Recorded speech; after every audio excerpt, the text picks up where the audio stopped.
தஞ்சாவூர் மாவட்டம் பூதலூர் அருகே குடிநீர் கேட்ட கிராம மக்கள் காலிக்குடங்களுடன் சாலை மறியலில் ஈடுபட்டதால் பரபரப்பு ஏற்பட்டது. ஆற்காடு ஊராட்சி மாதா கோவில் தெருவில் கடந்த 3 மாதங்களாக குடிநீர் முறையாக வழங்கப்படவில்லை என கூறப்படுகிறது. புகார் அளித்தும் அதிகாரிகள் நடவடிக்கை எடுக்காத நிலையில் ஆத்திரமடைந்த மக்கள் திருக்காட்டுப்பள்ளி செங்கிப்பட்டி சாலையில் மறியலில் ஈடுபட்டனர். இதனால் அப்பகுதியில் சிறிது நேரம் போக்குவரத்து பாதிக்கப்பட்டது. ஆற்காடு கிராமத்திலேருந்து வந்திருக்கோம். எங்கள் கிராமத்தில் வந்து கிட்டத்தட்ட 3 மாதமாக தண்ணியே இல்லை. பழைய ஆற்காடு கிராமம் எங்கள் கிராமம். எத்தனையோ போராட்டம் பண்ணியிருக்கோம். தாசில்தாரை பார்த்துருக்கோம், பிடிஓ பார்த்துருக்கோம், ஜோனலை பார்த்துருக்கோம், எவ்வளவோ பேசியிருக்கோம், பண்ணியிருக்கோம். இது வரைக்கும் எங்களுக்கு வந்து தண்ணிக்கான சோர்ஸ் எதுவுமே பண்ணி கொடுக்கல.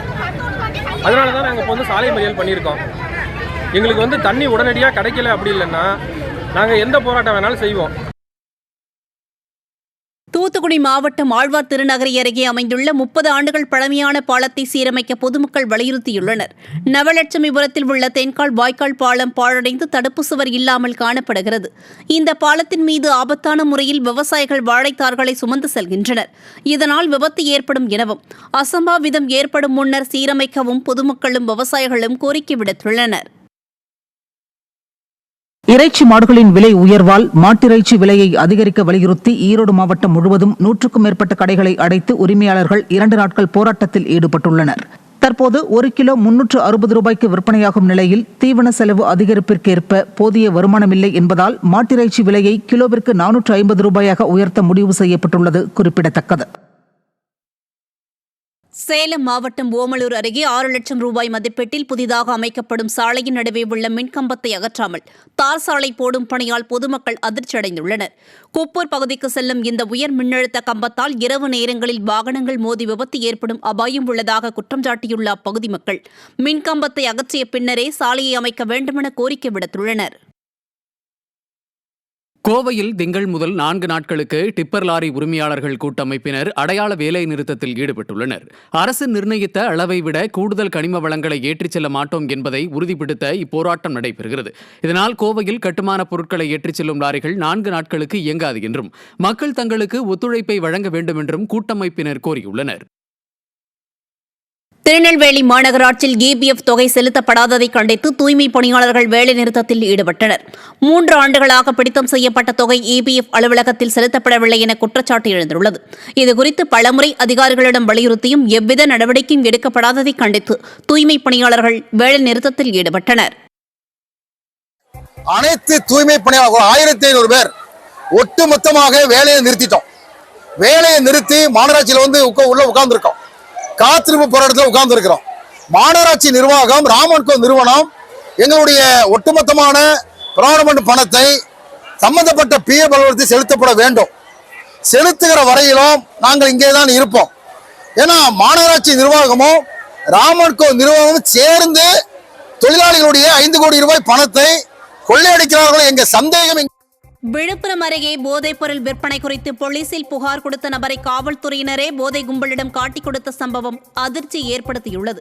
திருவெண்ணைநல்லூர் சித்தலிங்கமடம் கிராமத்தை சேர்ந்த கிருஷ்ணசாமி அங்கு போதைப்பொருள் விற்ற நசீர் முகமது என்பவரை பற்றி புகார் அளித்துள்ளார். இதனால் ஆத்திரமடைந்த அந்த கும்பல் கிருஷ்ணசாமியின் வீட்டிற்குள் புகுந்து கொலைவெறி தாக்குதல் நடத்தியது.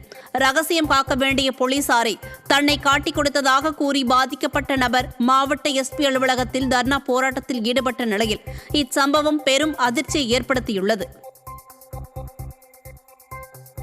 எங்கள் எதிர் வீட்டில் வந்து பாய் நஜீர்னு ஒருத்தன் கடை வச்சுக்கிறான். நைட்டு 12 மணி 1 மணி வரைக்கும் ஆன்ஸு கூல் லிப்பு அது இது எல்லா பொருளும் விற்றுனுக்கிறான். யாருன்னு கேட்டதுக்கு பக்கத்து ஊர் பசங்களை வச்சு அடிக்கிறான் சார். இதுக்காக ஸ்டேஷனில் 100க்கும் ஃபோன் பண்ணி சொல்லிட்டு அவன் எதுக்கும் அசைய மாட்டேங்கிறான் சார்.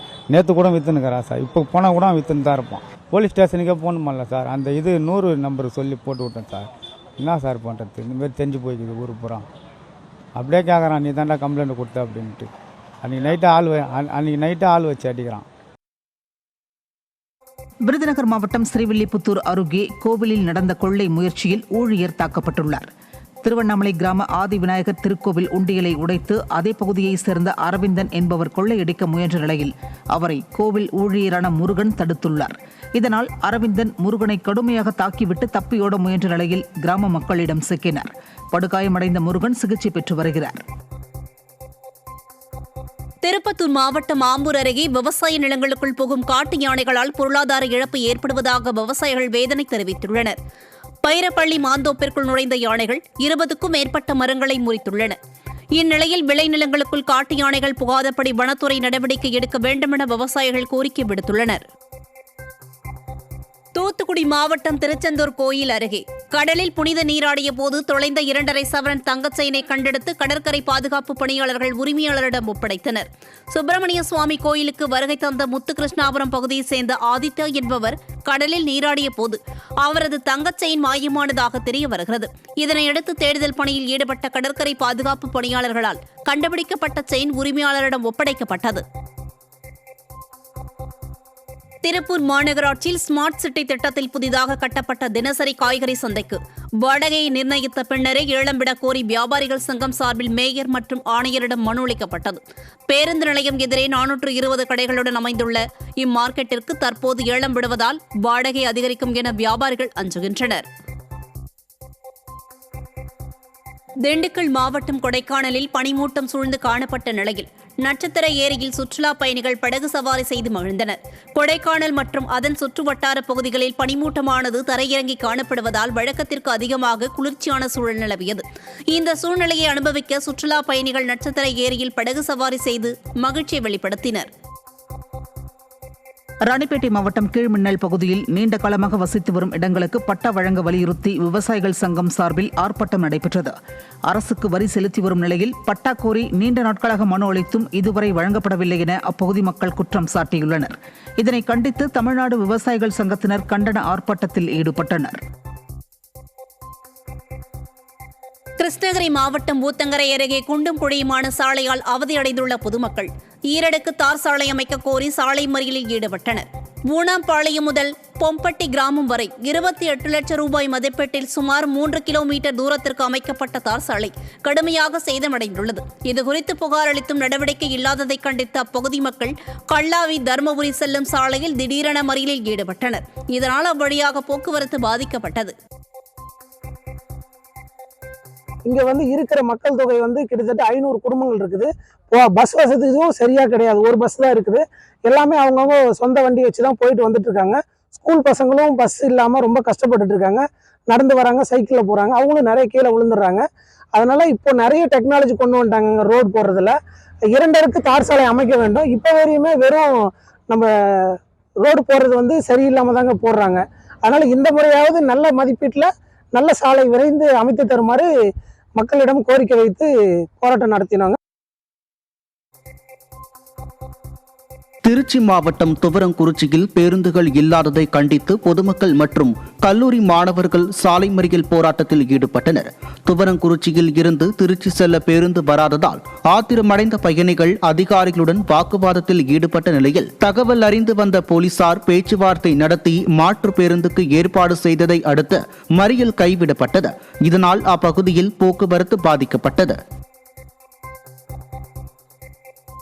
திருவண்ணாமலை மாவட்டம் ஆரணையில் சட்டத்துக்கு விரோதமாக மணல் எடுத்ததில் பறிமுதல் செய்யப்பட்ட வாகனங்கள் வீணாவதால் இது தொடர்பான வழக்குகளை விரைந்து முடிக்க வேண்டுமென கோரிக்கை எழுந்துள்ளது.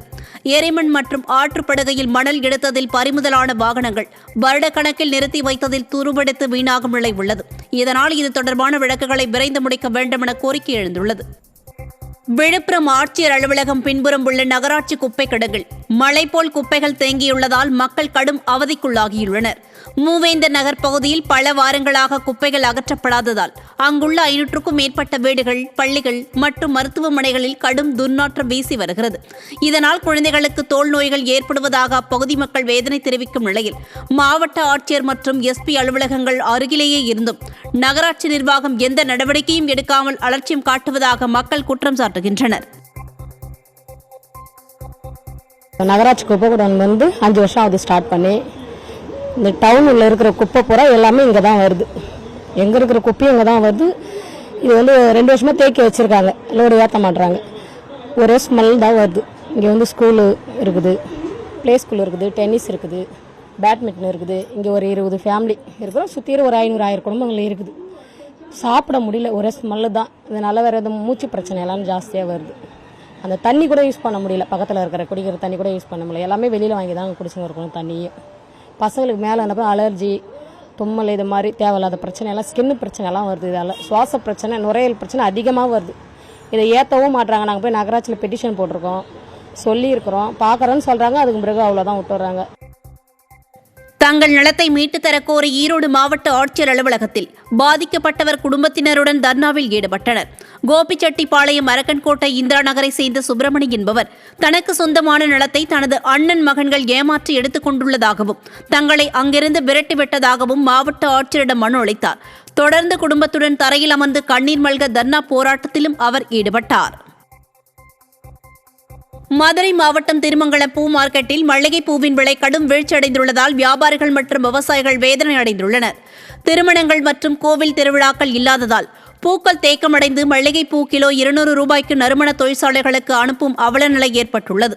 பொதுமக்களுக்கு கிலோ 300 ரூபாய்க்கு விற்றாலும் வாங்க ஆள் இல்லை என வியாபாரிகள் கவலை தெரிவித்துள்ள நிலையில் தங்களுக்கு அரசு உரிய நிவாரணம் வழங்க வேண்டும் என கோரிக்கை வைத்துள்ளனர்.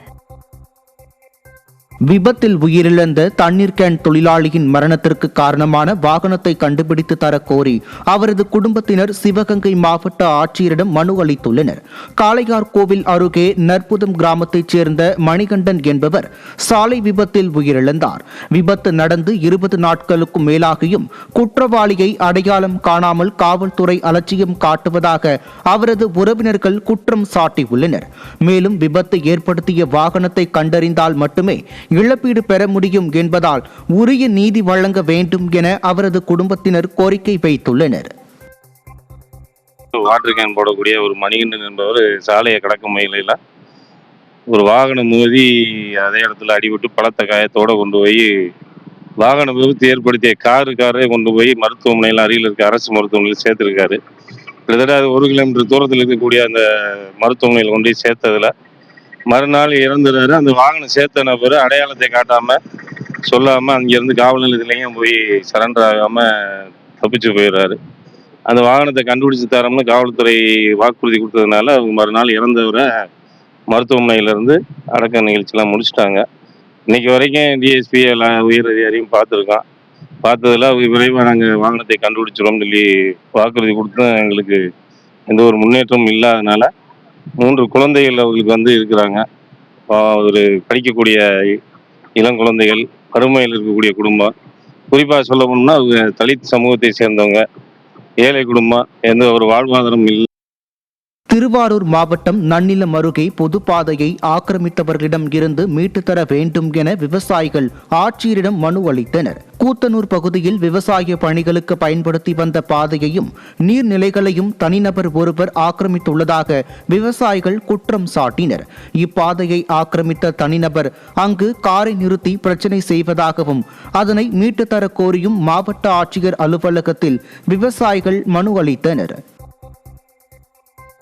ராணிப்பேட்டை மாவட்டம் சோளிங்கர் வாலாஜா சாலையில் பழமை வாய்ந்த வேப்பமரம் ஒன்று திடீரென நெடுஞ்சாலையில் சாய்ந்து விழுந்ததால் போக்குவரத்து பாதிக்கப்பட்டது. மரம் விழுந்த போது யாரும் அருகே இல்லாததால் பெரும் அசம்பாவிதம் தவிர்க்கப்பட்டது. தகவல் அறிந்து வந்த நகராட்சி நெடுஞ்சாலை மற்றும் வருவாய்த்துறையினர் ஜேசிபி இயந்திரம் மூலம் மரத்தை அகற்றும் பணியில் தீவிரமாக ஈடுபட்டனர். இதனால் சோளிங்கர் அரக்கோணம் நெடுஞ்சாலையில் சுமார் 2 மணி நேரத்திற்கும் மேலாக போக்குவரத்து பாதிக்கப்பட்டதால் வாகன ஓட்டிகள் அவதியடைந்தனர்.